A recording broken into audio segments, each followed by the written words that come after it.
Bonjour tout le monde, j'espère que vous allez bien. Bienvenue de nouveau sur ma chaîne YouTube. Avant de débuter, je vous demanderai de vous abonner s'il vous plaît. Abonnez-vous, abonnez-vous, abonnez-vous, c'est gratuit. Activez la cloche de notification, abonnez-vous. Comme je l'ai dit dans ma vidéo précédente, quand je vais atteindre les 5000 cas, je vais décortiquer le portail de IRCC. Vous allez sauver des millions. Vous n'allez pas avoir besoin de passer par quelqu'un pour faire votre demande à votre place. Vous allez comprendre comment le portail marche. Vous allez pouvoir faire votre demande de permis d'études, votre demande de permis de travail, votre demande de résidence, votre demande d'immigration. En tout cas, toutes les demandes qui doivent se faire pour venir au Canada, là, je vais vous montrer comment vous allez vous y prendre dans le portail de IRCC. La seule condition, c'est de vous abonner et que je puisse atteindre les 5000 cas. On est d'accord? Ok, top.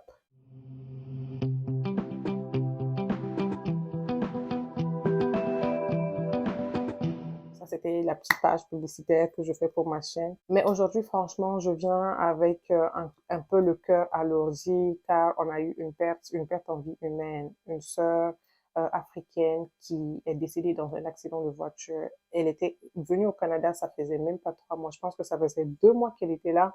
Et malheureusement, elle a pris la route avec son fils, elle a raté une sortie sur l'autoroute. On sait que dans nos pays, c'est pas comme ça.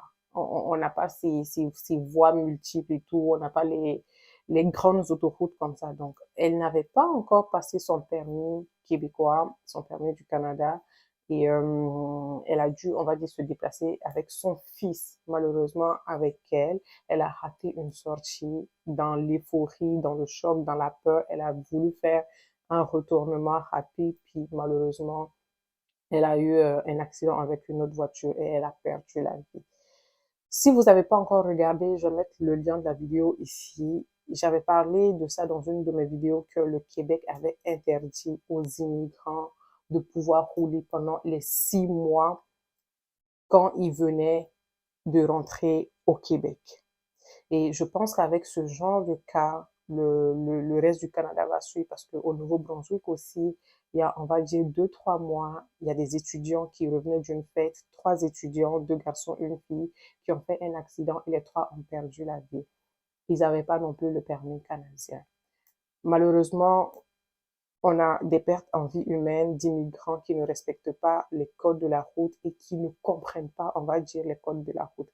On va pas se mentir que dans nos pays, avoir le permis, c'est très facile et beaucoup de gens n'ont pas la main avant de quitter. Et même s'ils ont la main, ce n'est pas les mêmes conditions de conduite et tout. Ici, vraiment, tout est respecté, tout est réglo. Au pays, c'est pas vraiment ça. Cette jeune dame a perdu la vie, laissant derrière elle un fils.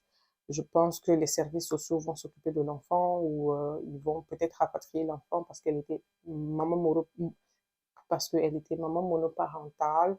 Et moi, je vous dis que ce soit le Québec ou que ce soit ailleurs, quand vous venez, et même si les autres provinces n'ont pas encore imposé le changement de permis, essayez de prendre quelques heures dans les auto-écoles. Ça se fait bien. Vous pouvez prendre quelques heures dans les auto-écoles. Vous allez faire le tour de la vie, 1 ou 2 ou 3 séances. Ça va vous aider à comprendre mieux le code de la route au Canada. Quand viendra le temps de changer de permis d'études, vous serez déjà habitué. Vous allez aussi pouvoir faire vos tests sur le site de la province dans laquelle vous vivez. Je vous conseillerais de changer le permis automatiquement quand vous êtes là, si vous vivez hors du Québec. Et de toute façon, dans le Québec, ils ont interdit. Donc, obligation, obligation, obligation de changer le permis de conduire avant de pouvoir prendre la route dans la province du Québec. C'était cette petite vidéo qui est, on va dire, quand même triste. Ça touche la diaspora africaine, mais il fallait que je partage l'information pour que vous puissiez savoir qu'est-ce qui se passe ici.